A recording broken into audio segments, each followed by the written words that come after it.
नमस्कार दोस्तों, मैं हूं आपके साथ साक्षी और आप देख रहे हैं नेक्स्ट 9 लाइव। रूस और यूक्रेन के बीच जारी विवाद अब 7वें दिन पर आ चुका है। स्थिति जमीन पर अभी भी तनावपूर्ण बनी हुई है। राजधानी कीव पर तो रूस ने बड़े स्तर पर सैन्य कार्रवाई शुरू कर दी है। मिसाइलों के जरिए कई इमारतों को खंडहर में तब्दील कर दिया गया है।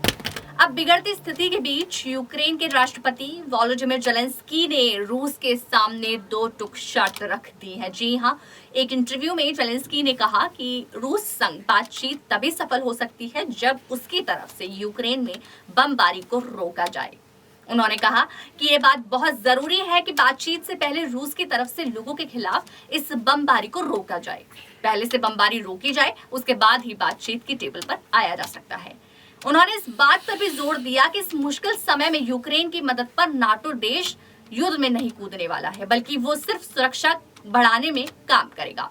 जेलेंस्की की तरफ से मांग की गई है कि नाटो देशों द्वारा रूस के लिए नो फाइट जोन घोषित कर दिया जाए, जिससे उसके लड़ाकू विमानों की कार्यवाही पर रोक लग सके। वहीं राष्ट्रपति ने इस बात का भी जिक्र किया है कि अगर उनके देश को नाटो में शामिल नहीं किया जाता है तो उन्हें उन सभी देशों से सुरक्षा का एक पुख्ता आश्वासन चाहिए। इस बारे में उन्होंने कहा कि हम हमारे देश के लिए सीमा पर सुरक्षा चाहिए। हमें अपने सभी पड़ोसी देशों से खास और मजबूत रिश्ते चाहिए और सुरक्षा का एक ऐसा आश्वासन चाहिए जहां पर कोई हम पर हमला ना कर सके।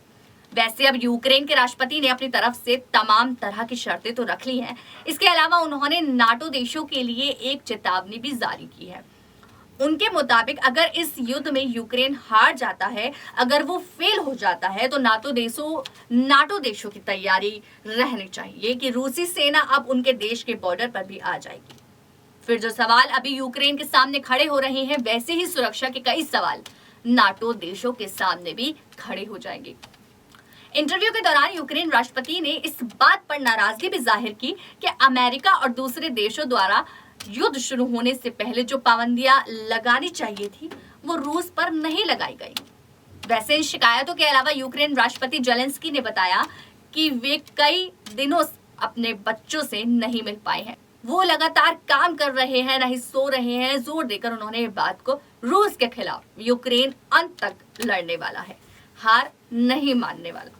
ऐसी और अपडेट्स के लिए हमारे चैनल को लाइक, शेयर और सब्सक्राइब करें और देखते रहें नेक्स्ट 9 लाइव।